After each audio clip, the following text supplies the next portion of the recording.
అలా అండి, ఇది మన భద్రకాళి నుంచి వెళ్ళి సిటీ గ్రాండ్ పక్కన ఉంటుందండి. సిటీ గ్రాండ్ రీ హాస్పిటల్ ఎదురుగా ఉందండి. పక్క మెయిన్ బజార్లో ఉందండి ఇది.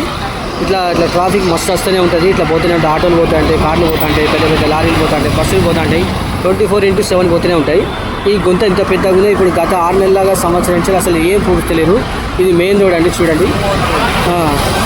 మెయిన్ రోడ్ ఇది. భద్రకాళి పక్కకు రీ హాస్పిటల్ పక్క ఎదురుగానే ఉన్నదండి. రీ హాస్పిటల్ ఎదురుగానే ఉన్నది. కియా షోరూమ్ ఎదురుగా. ఇక్కడ మెయిన్ ఇంత పెద్ద పక్కున్నా కూడా ఎవరు పట్టించుకోవట్లేదు. ట్రాఫిక్ పోలీసులు అయితే మరి ఫైన్లు ఎత్తారు, అన్నీ ఎత్తారు. ఇట్లా పెద్ద కార్లు పోతా ఉంటాయి, బండ్లు పోతా ఉంటాయి, బస్సులు పోతా ఉంటాయి.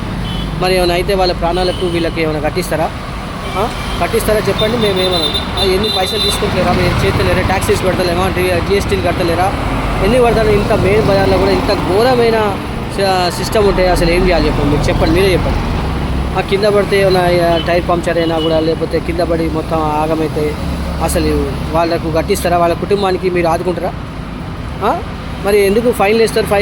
టోపీ పెట్టుకోలేని, హెల్మెట్ పెట్టుకోలేని ఫైన్లు వేస్తారు. మరి మరి మా ప్రాణాలు కదా, ఇట్లా పోతే ప్రాణాలు కదా, ఇట్లా పోతే ప్రాణాలు కదా, ఇట్లా పోతా అంటే ప్రాణాలు కదా అవి.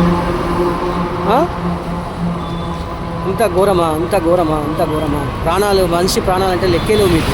మరి హెల్మెట్ పెట్టుకోలే మీ సేఫ్టీ కోసం అంటారు. మరి ఇది మీ సేఫ్టీ కదా, ఇది మా సేఫ్టీ కదా? చెప్పండి. ఎంత బస్సులు పోతాయి చూడండి, ఎంత ఘోరంగా పోతాయి చూడండి.